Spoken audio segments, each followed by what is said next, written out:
எல்லாருக்கும் வணக்கங்க. இப்போ நீங்கள் பார்த்துட்டு இருக்க இந்த ப்ராடக்ட் வந்து கிச்சன் மசாலா கண்டெய்னர் செட்டு. இது வந்து நீங்கள் கிச்சனில் வந்து நம்ம ஸ்மால் ஐட்டம்ஸ்லாம் நம்ம வச்சுருப்போம். கடுகு, உளுத்தம்பருப்பு, மிளகாத்தூள், அப்புறம் மசாலா பொடிங்க, கரம் மசாலா, அந்த மாதிரி மசாலா பொடிலாம் வச்சுருப்போம். அதெல்லாம் நீங்கள் இந்த மாதிரி கண்டெய்னரில் நம்ம போட்டு வச்சுக்கலாம். இதில் வந்து 16 கண்டெய்னர்ஸ் இருக்குது. அது இல்லாமல் இது இங்கே உள்ளே பார்த்தீங்கன்னா இங்கே ஒரு நல்ல ஸ்பேஸ் மாதிரி கொடுத்துருக்காங்க.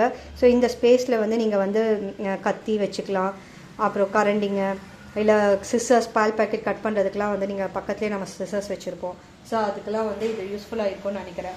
ஸோ இது நம்ம அடுப்பு இதுக்கு பக்கத்துலேயே வச்சுட்டோம்னா இது நமக்கு நல்லா நம்ம தேவைப்படும் போது ஈஸியாக எடுக்கிறதுக்கு வந்து இது யூஸ்ஃபுல்லாக இருக்கும்னு நினைக்கிறேன். அது இல்லாமல் இது வந்து இப்படி ரொட்டேட் ஆகும். ஸோ அதுவும் வந்து இதில் ஒரு ப்ளஸ் ஆடட் அட்வான்டேஜ். ஸோ நான் இது அமேசான்லேருந்து தான் பர்ச்சேஸ் பண்ணினேன். இது எனக்கு யூஸ்ஃபுல்லாக இருக்குது, உங்களுக்கும் யூஸ்ஃபுல்லாக இருக்கும்னு நம்புகிறேன். பிடிச்சிருந்துச்சுன்னா லைக் பண்ணுங்கள், சப்ஸ்கிரைப் பண்ணுங்கள், இந்த ப்ராடக்ட் ஆர்டர் பண்ணி யூஸ் பண்ணிக்கோங்க. தேங்க்யூ, பாய்.